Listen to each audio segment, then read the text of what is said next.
నిన్నగాక మొన్న ఇబ్రహీంపట్నంలో మహిళలందరినీ మన గవర్నమెంట్ ఆసుపత్రికి తీసుకుపోయి ఒక మెడికల్ క్యాంప్ చేసిండ్రు. ఏంటంటే ఫ్యామిలీ ప్లానింగ్ ఆపరేషన్ చేపిస్తామని చెప్పి ఆశా వర్కర్లు దగ్గర ఉన్న విలేజెస్కి అందరికీ వచ్చి మహిళలను తీసుకొని పోయి ఫ్యామిలీ ప్లానింగ్ ఆపరేషన్ అని చెప్పి ఒక మెడికల్ క్యాంప్, అంటే ప్రభుత్వం తరఫున ఒక ఆసుపత్రిలో నువ్వు ఒక దవాఖానకు తీసుకుపోయి నీకు ఒక మహిళకి ఫ్యామిలీ ప్లానింగ్ ఆపరేషన్ చేపిస్తామని తీసుకుపోయినాక ఆపరేషన్ చేసినాక మామూలుగా ఏంటిది ఏ ఆపరేషన్ చేసినా ఒక 24 గంటలు అనేటిది ఒక సమయం పెట్టుకొని 24 గంటల వరకు మనము అబ్జర్వేషన్లో పెట్టాలి. అసంటిది ఏం లేదు, గొర్రెల మందల లెక్క ఆపరేషన్ చేసుడు, బెడ్లు ఉన్నాయా లేవా అని చెప్పేసి ఇష్టం వచ్చినట్టు 34 మంది మహిళలను తీసుకుపోయి ఇష్టం వచ్చినట్టు ఒక గంట లోపటినే అందరినీ ఇట్లా బయట బెడ్లు లేకపోతే బయట కింద పండబెట్టేసి ఇంటికి తీసుకోవండి. ఒక్కొక్కరికి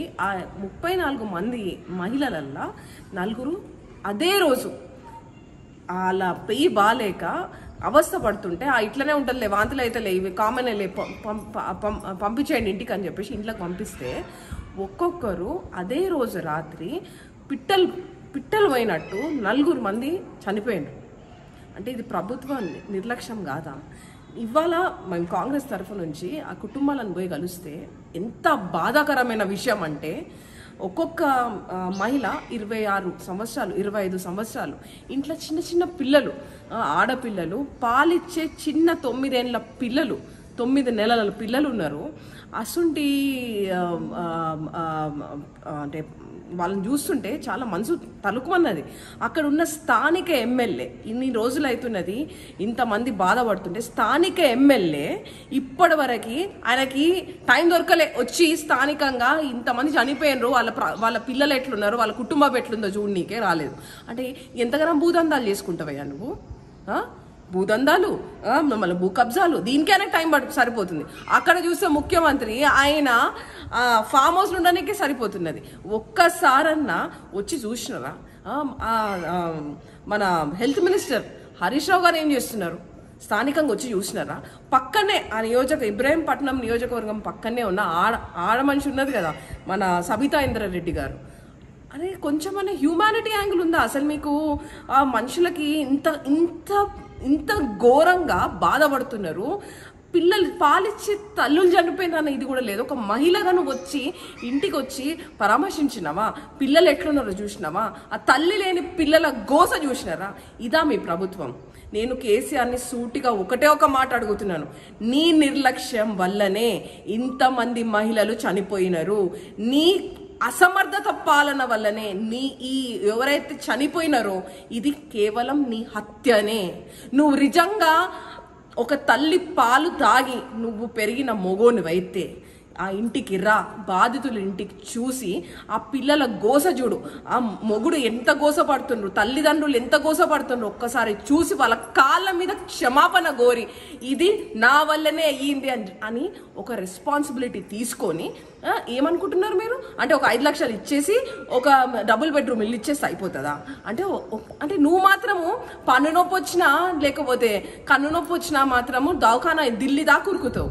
అంటే ఇక్కడ ఉన్న పేదోళ్ళకి దవాఖానాలు ఇదా గతి? అంటే అదేంటి ఇష్టం వచ్చినట్టు ఖరాబ్ అయిన ఎక్స్పైరీ అయిన సూదులు, ఎక్స్పైర్ అయిన మెడిసిన్లు, అంటే ఏమనుకుంటున్నారు పేదోళ్ళు అంటే నీకు ఆ బోన్లో ఎలకల్లక కనిపిస్తున్నారా నీకు? ఇదా నువ్వు ఇచ్చే రాజ్యము? ఇదా దీనికోసమా నువ్వు తెలంగాణ నేను బాపున నన్ను? నువ్వు దీనికి సమాధానం చెప్పాలి. నువ్వు ఇచ్చే పైసలు ఎవ్వనికే వద్దు. ప్రతి ఒక్కరికి ఆ కుటుంబం నడవాలంటే వాళ్ళకి ఒక 25 లక్షలు ఇచ్చి ప్రతి ఒక్క కుటుంబంలో ప్రతి ఒక్కరికి ఒక గవర్నమెంట్ జాబ్ ప్రొవైడ్ చేయి. ఆ ఇంటికి పోయి ఏం జరిగిందో తెలుసుకో. ఏ డాక్టర్ ఏ మెడిసిన్ అంటే నువ్వు ఒక మెడికల్ క్యాంపు చేస్తున్నప్పుడు ఆ మెడికల్ క్యాంపులో నీకు ఎక్స్పైరీ డేట్స్ ఉన్నదా లేదా, ఆ మెడిసిన్ ఏంది అంతా కూడా క్వాలిటీ చెక్ తెలియదా నీకు? ఇంకా నువ్వు ఇంకా ఏ ధైర్యం పెట్టుకొని ఒక దవాఖానకి పోతారు, ఒక గవర్నమెంట్ దవాఖానకు పోయి ఏ ధైర్యంతో ఒక పేదోడు పోయి చూపించుకుంటాడు? నేను కాంగ్రెస్ పార్టీ తరఫున సీఎం కేసీఆర్ గారికి హెచ్చరిక చేస్తున్నాను. మహిళల మీద నువ్వు చేసే భద్రత లేదు. మహిళల మీద ఆఖరికి వాళ్ళకి ఎటువంటి ఆసుపత్రులు ఉన్నాయి, అసలు దవాఖాన ఉంది, వాళ్ళకి ఎట్లా తీసుకుపోతున్నారు, ఏంది గొర్రెల మందం లెక్క బారేస్తున్నారు. నేను హెచ్చరిస్తున్నా, మా కాంగ్రెస్ మహిళలు తెలంగాణ వ్యాప్తంగా ఉన్న మహిళలందరూ ఏకమైతాం, నీ గద్ద దింపుతాము. నీకు ప్రతి ఒక్క పిల్ల ఎవరైతే చనిపోయిందో వాళ్ళ కుటుంబంలో చిన్న పిల్లలు ప్రతి ఒక్కరు ఉసురు దాగి మాత్రం పోతావు నువ్వు. చెప్తున్నా, నేను నీకు హెచ్చరిస్తున్నా. ఖచ్చితంగా నీ నీ నీ మినిస్టరే కానీ, నీ హెల్త్ మినిస్టరే కానీ, నీ ఎమ్మెల్యే కానీ అందరూ రావాలి. నీతో సహా ప్రతి ఒక్క కుటుంబానికి వచ్చి వాళ్ళకి నిలబడరు. లేకపోతే మా కాంగ్రెస్ ప్రభుత్వము పోరాడుతుంది. నీ ప్రగతి భవనే కానీ, నీ ఫామ్ హౌసే కానీ ముట్టడించడానికి మేము వెనుకకు పోనని మేము చెప్తున్నాను. హాయ్ ఫ్రెండ్స్, మా టుడే టుమారో యూట్యూబ్ ఛానల్ చూస్తున్నందుకు చాలా థ్యాంక్స్. మరిన్ని లేటెస్ట్ వీడియోస్ కోసం వెంటనే సబ్స్క్రైబ్ చేయండి. అలాగే ఈ బెల్ ని కూడా రింగ్ చేసేయండి. మా నోటిఫికేషన్స్ అన్ని మీ మొబైల్లో వస్తాయి. అలాగే మా వీడియోస్ మీకు నచ్చితే లైక్ చేయండి, షేర్ చేయండి, నచ్చకపోతే కామెంట్ చేయండి.